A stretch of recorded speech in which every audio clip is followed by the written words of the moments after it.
Good morning students. पिछले lecture में हमने सॉलिड स्टेट की बात की थी, ठोस क्रिस्टलीय ठोसों की। उसी टॉपिक को हम आगे कंटिन्यू कर रहे हैं, जिसमें हम बात करेंगे आज 7 क्रिस्टल समूह। 7 क्रिस्टल समूह कौन कौन से हैं उनकी बात करेंगे। ये पैरामीटर के बेस पे हैं। जो मैंने आपको पैरामीटर्स बताए थे 6 भुजाएं और कोणों के बारे में मैंने आपको बताया था, अल्फा बीटा गामा, और भुजाएं बताई थी मैंने अल्फा बीटा गामा, और कोण बताए थे। तो उन कोणों में और भुजाओं में थोड़ा थोड़ा फर्क होता है, तो उस आधार पे जो है अलग अलग जो ठोस है, क्रिस्टलीय ठोस है, उनकी संरचनाएं भी अलग अलग बनती हैं। तो इनको 7 कैटेगरी में डिवाइड किया गया है। फर्स्ट जो कैटेगरी है, फर्स्ट जो नंबर है वो है घनीय। अब इस घनीय के अंदर जो है, इसके अंदर अगर हम बात करें तो इसमें ए भुजा बी के बराबर होती है, बी सी के बराबर होती है, यानी तीनों भुजाएं आपस में बराबर होती हैं। तो तीनों कोण भी जो हैं, अल्फा बीटा और गामा, तीनों कोण भी बराबर होते हैं। और किसके बराबर होते हैं ये तीनों कोण? 90 डिग्री के होते हैं। ठीक है, तो घनीय संरचना बनती है। इसके उदाहरणों की बात करें अपन तो NaCl है, कॉपर है, Au है, Ag है, Hg है, KCl है, ZnS है, यसद ब्लेड बोलते हैं इसको। ठीक है, हीरा आदि। दूसरे नंबर पे बात करते हैं द्वि समलाक्ष। द्विसमलाक्ष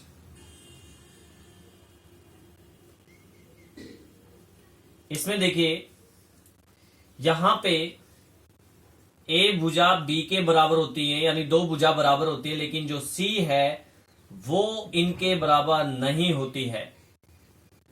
और अगर एंगल की बात करें तो अल्फा बराबर बीटा बराबर गामा, और तीनों कोण 90 डिग्री के होते हैं। एग्जाम्पल्स: श्वेत tin, TiO2, SnO2, CaSO4, urea, वो द्विसमलाक्ष आकृति के होते हैं तीनों। ये उदाहरण है। नेक्स्ट है थर्ड नंबर विषमलाक्ष। विषमलाक्ष में देखिए, तीनों भुजाएं एक दूसरे के इक्वल नहीं होती हैं, बराबर नहीं होती हैं, अलग अलग होती है तीनों की लंबाई। परंतु तीनों कोण अल्फा बीटा और गामा बराबर होते हैं, और तीनों 90 डिग्री के होते हैं। भुजाएं बराबर नहीं होती तीनों आपस में, लेकिन तीनों कोण बराबर होते हैं 90 डिग्री के। एग्जाम्पल की बात करें, गंधक बोले तो sulphur, KNO3, K2SO4 potassium sulphate, iodine, barium sulphate, lead carbonate आदि। चौथा है एकंताक्ष। एकंताक्ष में देखिए, तीनों भुजाएं बराबर नहीं होंगी, A, B, C, तीनों भुजाएं बराबर नहीं है। और कोणों की अगर बात करें तो अल्फा और गामा कोण बराबर होते हैं 90 डिग्री के, जबकि beta not equal to 90 degree. ये 90 के बराबर नहीं होता, कुछ और होता है, लेकिन ये दोनों 90 के बराबर होते हैं एकंताक्ष आकृति में। ठीक है, आप नोट्स में अब इनकी आकृतियां भी देख सकते हैं, सातों की अलग अलग आकृतियां नजर आएंगे आपको नोट्स में। एग्जाम्पल्स की बात करें तो इसमें Na2 आता है, SO4.10H2O, PbCrO4, CaSO4.2S2O को आगे बात समझ में। इसके एग्जाम्पल हैं, 5 नंबर पे है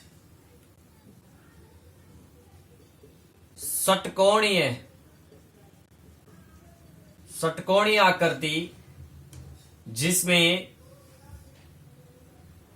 ए बराबर होता है बी के, लेकिन सी के बराबर नहीं होते। ए बी बराबर होता है, सी बराबर नहीं होती भुजा इनके।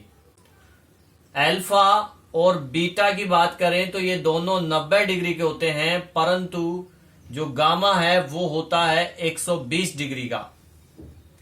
एग्जाम्पल्स हैं ग्रेफाइट। ग्रेफाइट की आकृति आपने देखी होगी, षटकोणीय। ZnO, CdS,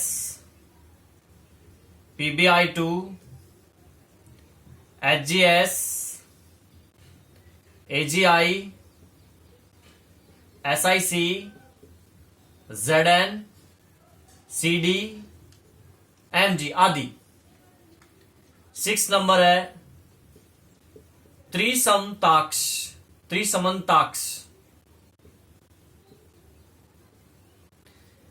इसमें रोम्बोहेड्रल, इसके अंदर ABC बराबर होता है, A बराबर B भुजा बराबर C, तीनों बराबर होती हैं, लेकिन अल्फा, बीटा और गामा तीनों ही नॉट इजिकल टू 90 डिग्री, तीनों ही 90 डिग्री के नहीं होते हैं, अलग अलग होते हैं। ये तीनों ही 90 डिग्री के नहीं होते हैं।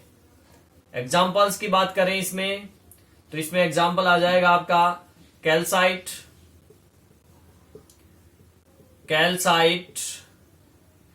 जो कि CaCO3 होता है, calcium carbonate. Quartz NaNO3, cinnabar HgS को बोलते हैं, Sb आदि। तो ये हो गया आपका 6 नंबर। 7 नंबर की बात करते हैं। 7 क्रिस्टल समूह बोलते हैं इसको, 7 है, 7वां है त्रिंताक्स। ये जो एकक कोष्टिका हैं वो इतनी प्रकार की हो सकती हैं भुजा और कोणों के आधार पर। त्रिंताक्स में आपका है A भुजा नॉट इजिकल टू B, भुजा नॉट इजिकल टू C, तीनों भुजाएं बराबर नहीं होती हैं।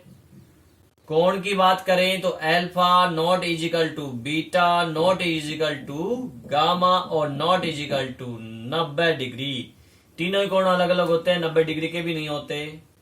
Examples K2Cr2O7, CuSO4.5S2O and H3BO3 boric acid आदि। ये 7 क्रिस्टल समूह हैं, ठीक है। इनके डायग्राम्स आप नोट्स में देख सकते हैं आराम से। अब बात करते हैं ब्रेवे जालक।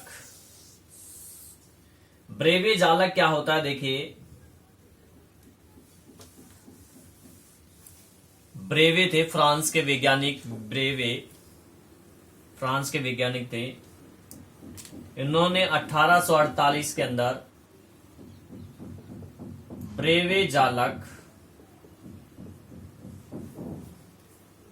ब्रेवे वैज्ञानिक जो कि फ्रांस के थे, और 1848 में इन्होंने बताया कि जो 7 क्रिस्टल समुदाय हैं, 7 क्रिस्टल समूह हैं, उनकी एकक कोष्टिका में अवयवी कणों की व्यवस्था के आधार पर उन्होंने क्या किया, जो 7 क्रिस्टलीय समूह उनको 14 भागों में बांट दिया। 14 त्रिविम जालकों में उन्होंने बांटा, और इन 14 त्रिविम जालकों को ब्रेवे जालक बोलते हैं, ब्रेवे जालक कहा जाता है। और ये ब्रेवे 14 जालक जो है त्रिविम कहां से बनाए, ये 7 क्रिस्टल समूह से बनाए। 7 क्रिस्टल समूह से ही इन्होंने ये 14 त्रिविमीय ब्रेवे जालकों का निर्माण किया। ठीक है, इनकी संरचनाएं अलग अलग है एकक कोष्टिकाओं की। ब्रेवे जालक 14 नोट्स के अंदर आप इसकी पीडीएफ देख सकते हो। नेक्स्ट हमारा टॉपिक है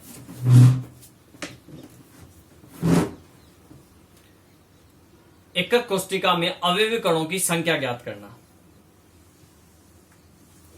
जो एकक कोष्टिकाएं हैं उन एकक कोष्टिका में अवयवी कणों की संख्या निकालेंगे। तो सबसे पहले जो एकक कोष्टिका अपनी कौन सी थी? आद एकक कोष्टिका थी। सरल एकक कोष्टिका भी बोलते हैं अपन इसको, आद एकक कोष्टिका। तो आद एकक कोष्टिका में देखिए क्या होता है। अवयवी कणों की जो संख्या निकालेंगे, आद एकक कोष्टिका का डायग्राम आपको याद आ रहा होगा, तो मैं आपको थोड़ा सा याद दिला देता हूं, यहां बना देता हूं। ये एकक कोष्टिका थी, आद एकक कोष्टिका, जिसके 8 जो कोने हैं मात्रक कोष्टिका में, उन सभी कोनों पर अवयवी कण उपस्थित होते हैं। तो ये 8 कोनों पर 8 अवयवी कण उपस्थित हैं। अब आप देखिए कि इस अवयवी कण पर किस किस का अधिकार है, किस किस के टच में आ रहा है, किस किस के संपर्क में है ये अवयवी कण। चूंकि ये कोने पे है, तो देखिए इस एकक कोष्टिका के ऊपर भी एकक कोष्टिका होगी, इसके नीचे भी एकक कोष्टिका होगी, इसके इस तरफ भी एकक कोष्टिका होगी, इसके इस तरफ भी एकक कोष्टिका होगी। तो अगर हम जैसे मकान को देखते हैं, तो अगर एक दूसरे के पास में जो कमरे बने हुए हैं ऊपर नीचे दाएं बाएं सभी तरफ, तो वहां पे जो मकान का कमरे का जो कोना होता है वो कितने को टच कर रहा है, कितने के संपर्क में आ रहा है?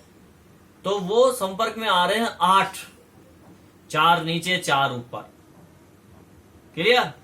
तो अर्थात इस अवयवी कण पर अगर इसकी बात करें, तो इन सब अवयवी कण जो कोनों के अवयवी कण है, इस अवयवी कण पर इस एकक कोष्टिका का अधिकार कितना हुआ? 1/8 हुआ कि नहीं हुआ? ठीक है कि नहीं?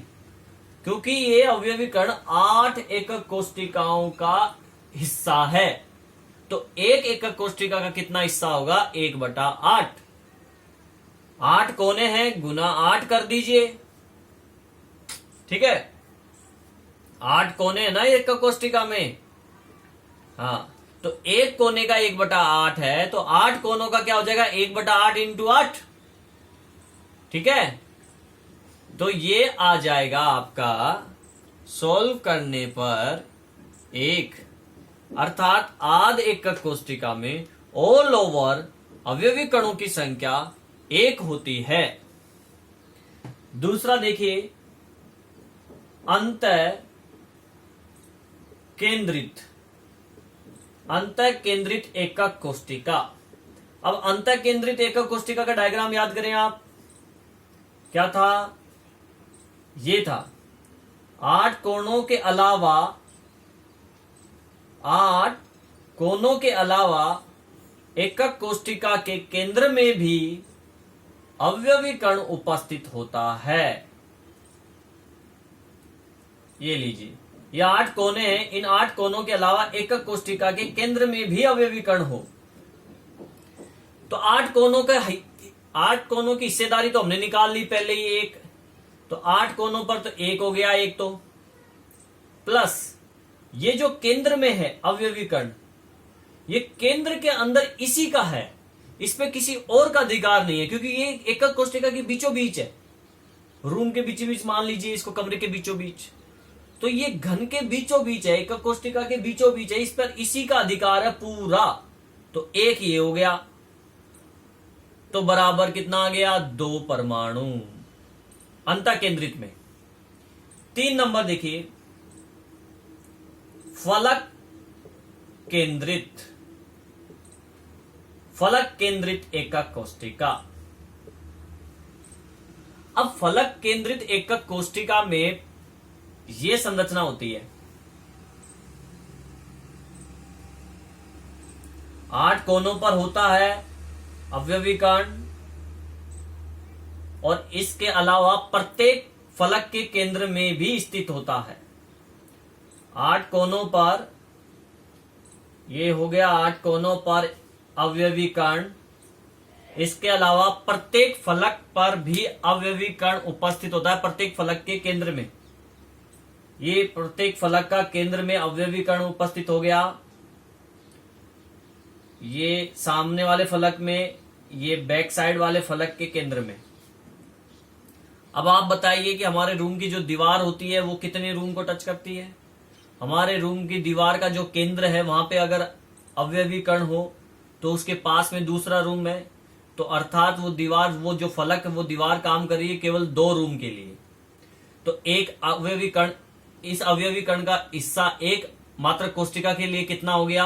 1/2 हो गया। देखो 8 कोनों का तो ये हो गया 8 इंटू 1/8 हिस्सा होता है, इसलिए ये हो गया, ठीक है ना। 8 कोनों का तो ये हो गया, प्लस इसके अंदर फलकों को जोड़ेंगे, 6 फलक होते हैं, 6 फलक होते हैं, तो 6 और एक फलक का कितना हिस्सा है? 1/2 ही है अवयवीकरण पर, हिस्सा तो 1/2 ही है अवयवीकरण पे फलक का, तो ठीक है ना।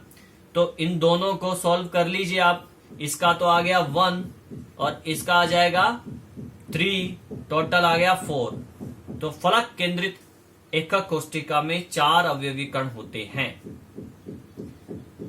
4th की बात करते हैं, अंतः केंद्रित एकक कोष्टिका। अंतः केंद्रित एकक कोष्टिका, इसका डायग्राम अब याद करिए, ये था कि कोनों के अलावा कोई भी 2 आमने सामने के फलक के केंद्र में स्थित हो।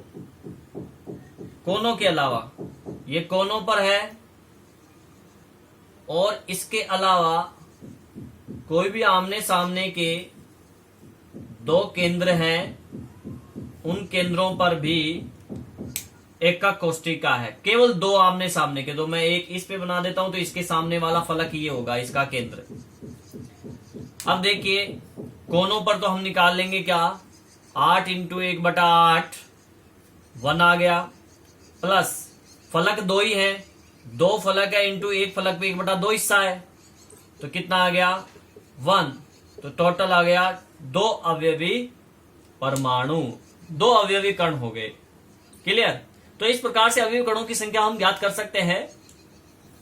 चलो आगे बात करते हैं, अगला टॉपिक, निबिड संकुलित संरचनाएं। निबिड संकुलित संरचनाएं, तो निबिड संकुलित संरचनाओं की देखिए बात करते हैं। निबिड संकुलित संरचनाएं, जो ठोस है उसमें अवयवी कणों को इस प्रकार से व्यवस्थित करें कि उनके बीच में, ठोस है इसलिए ठोसों के बीच में जो अवयवी कण है उनके बीच में रिक्त स्थान बहुत कम होगा, ना के बराबर न्यूनतम रिक्त स्थान हो, और इस प्रकार की जो संरचना बन जाती है उस संरचना को निबिड संकुलित कहते हैं। निबिड संकुलित संरचना कहा जाता है। अब इसमें फर्स्ट हम बात करते हैं, एक विमा में निबिड संकुलन, एक विमा में निबिड संकुलन। तो इस प्रकार के संकुलन में क्या होता है कि अवयवी कण को एक गोला मान लेते हैं, तो एक गोला दूसरे गोले को स्पर्श करता हुआ एक पंक्ति के अंदर व्यवस्थित रहता है। एक गोला, इस प्रकार की संरचना में एक अवयवी कण दूसरे अवयवी कण को स्पर्श करता हुआ एक सीधी रेखा में व्यवस्थित रहते हैं इस प्रकार से, तो ये एक विमा निबिड संकुलन हो गया। इसमें अगर हम बात करें कि इसकी उप सहसंयोजन संख्या, उप सहसंयोजन संख्या। तो उपसह संयोजन संख्या ये होती है कि कितने गोलों को स्पर्श कर रहा है। जितने गोले स्पर्श करता है वो उसकी उपसह संयोजक संख्या होती है निबिड़ संकुलन के अंदर। तो यहां पे कोई भी गोला ले लिया, मैंने ये ले लिया। अब ये कितने गोलों को स्पर्श कर रहा है? एक इसको कर रहा है, एक इसको कर रहा है, तो इसकी उपसह संयोजक संख्या हो गई 2। आगे बात समझ में। नेक्स्ट है द्विविमीय निबिड़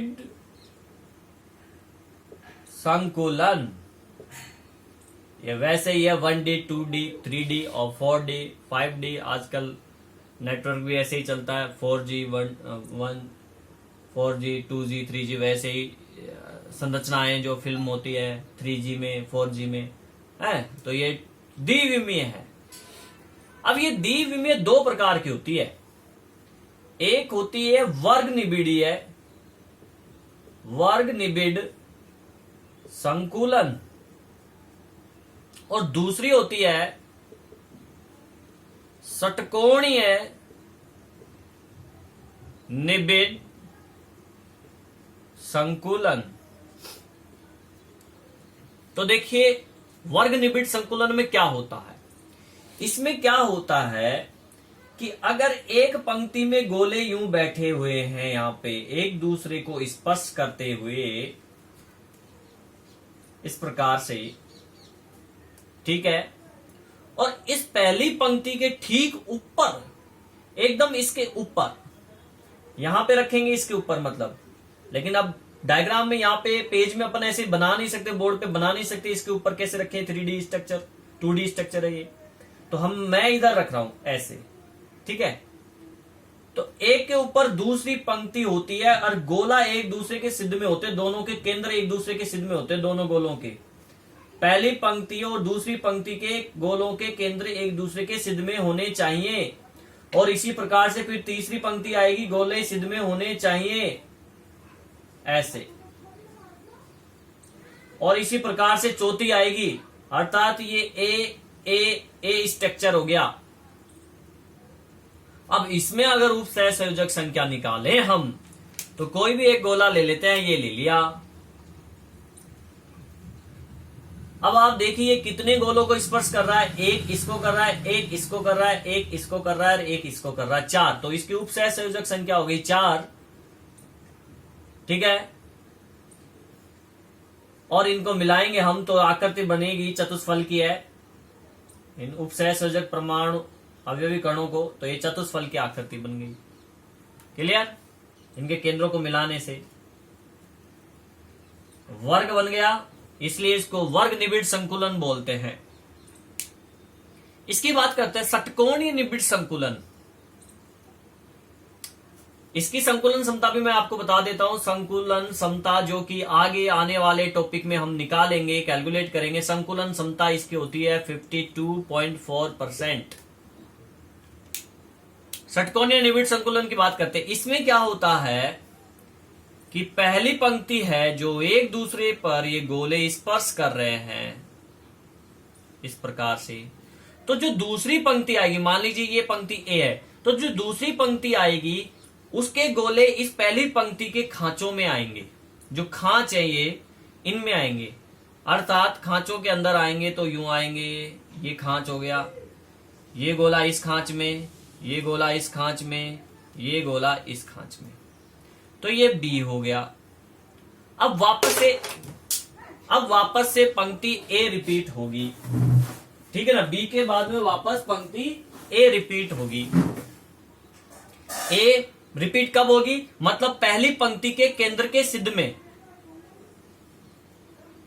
पहली पंक्ति के केंद्र के सिद्ध में, और दूसरी पंक्ति के कहां आएगी? ये खांच में, ठीक है।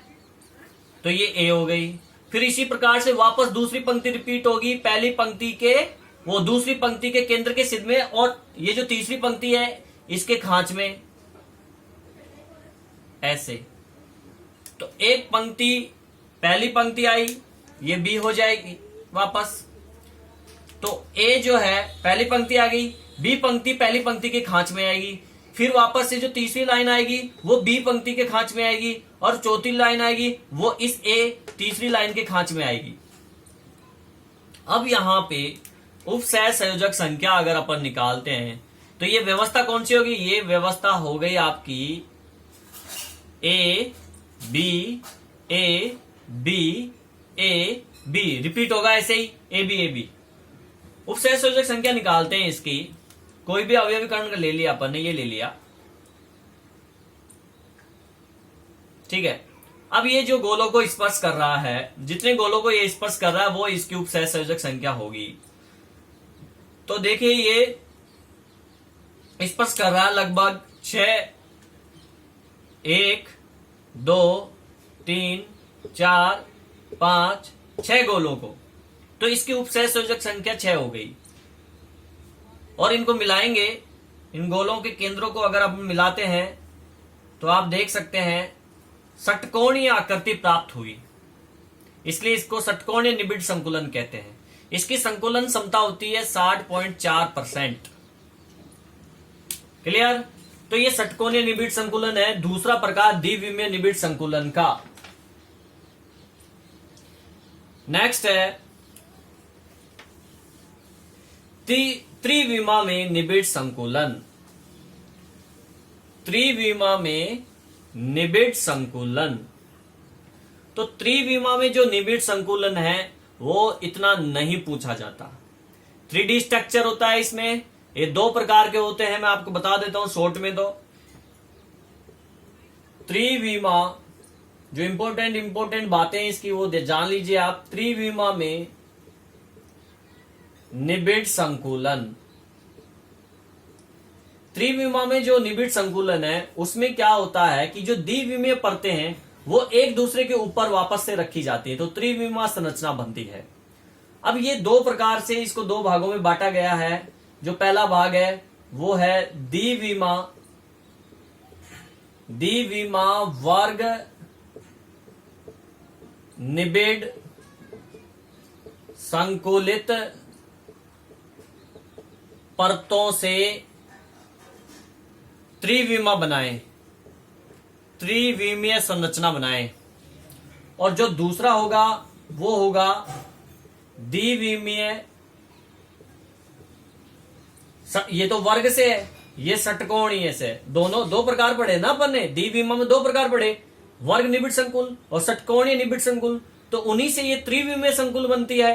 तो अगर वर्ग निबिड़ से लेंगे तो पहला प्रकार हो जाएगा, और षटकोणीय लेंगे उससे त्रिविमीय संरचना बनाएंगे तो दूसरा प्रकार हो जाएगा। तो षटकोणीय निबिड़ संकुलित परतों से। आगे बात समझे? तो इस प्रकार से ये 2 भागों में बांटा गया है। अब इसके भी कई प्रकार है। वैसे इस द्विविमीय की बात करें तो इसमें भी कई परतें होती हैं। द्वितीय परत को प्रथम परत के ऊपर रखें तो चतुष्फल की रिक्ति प्राप्त होती है। प्रथम परत को द्वितीय परत के ऊपर तृतीय परत रखेंगे तो अलग तरीका का संरचना प्राप्त होगी। अष्टफल की रिक्ति आती है, तो 2 प्रकार की रिक्ति होती है। एक रिक्ति होती है चतुष्फल की रिक्ति, एक होती है अष्टफल की रिक्ति। आए बात समझ में? चतुष्फल की रिक्ति में क्या होता है, ज्यामितीय आकार उसका कुछ ऐसा होता है, केंद्र के गोलों को मिलाते हैं तो कुछ ऐसे। इसमें क्या होता है, ये गोले हैं और एक गोला इनके ऊपर खांच में रखे अपन। तो अब ये 3 गोले और इसके ऊपर खांच के अंदर एक गोला रखा है, तो इन चारों गोलों के बीच में जो रिक्ति आएगी वो आएगी चतुष्फलकीय रिक्ति। ठीक है ना? और चतुष्फलकीय जो रिक्ति है उसकी त्रिज्या होती है अनुपात 0.225 r। ये निकालेंगे आगे अपन। चतुष्फलकीय रिक्ति की त्रिज्या और निबिड़ संकुलन में परमाणु की जो त्रिज्या उसका अनुपात है ये, मतलब छोटा r बट्टे बड़ा r का अनुपात है ये। और जो अष्टफलकीय रिक्ति है, अष्टफलकीय रिक्ति में क्या होता है कि ये 3 गोले हैं, एक दूसरे के संपर्क में रखे हुए हैं, ठीक है ना, और इनके ऊपर 3 गोले आ रहे हैं खांच के अंदर, कुछ इस प्रकार से। तो ये गोला जो है इस खांच में आके फिट होगा, तब अष्टफल की रिक्ति बनती है। ये गोले इसके ऊपर है, इन तीनों गोलों के ऊपर ये 3 गोले व्यवस्थित हैं। तो इन सबके बीच में जो खांच बनेगी, जैसे ऐसे बनेगा, ये 3 गोले हैं, एक गोला यहां पे है। अब इनके ऊपर ये गोले रखेंगे, तो उनको मैं डॉट डॉट लाइन से शो कर रहा हूं। एक गोला ये आ गया, एक गोला ये आ गया, और एक गोला ये आ गया। नजर नहीं आ रहा तो मैं इनको ब्लैक पेन से शो कर देता हूं ऊपर वाले गोलों को। एक गोला ये आ गया, एक गोला ये आ गया। ये नीचे वाले पंक्ति के ऊपर रखे हुए हैं 3 गोले इस पोजीशन में। तब नीचे वाले गोले और ऊपर वाले गोले जो हैं, इनके बीच में जो रिक्ति होगी उसको अष्टफल की है रिक्ति बोलते हैं। आगे बात समझ में, अष्टफल की रिक्ति। और इस अष्टफल की रिक्ति की जो अनुपात होता है आर, यानी अष्टफल की रिक्ति की त्रिज्या बटे आर, निबिड़ संकुलन में परमाणुओं की त्रिज्या, इन दोनों का जो अनुपात आता है वो आता है 0.414। आगे बात समझ में। तो इस टॉपिक में इतना ही इंपॉर्टेंट है, आप यही चीज याद रखें, यही ध्यान रखें, बाकी ऐसा कुछ नहीं पूछा जाएगा एग्जाम में।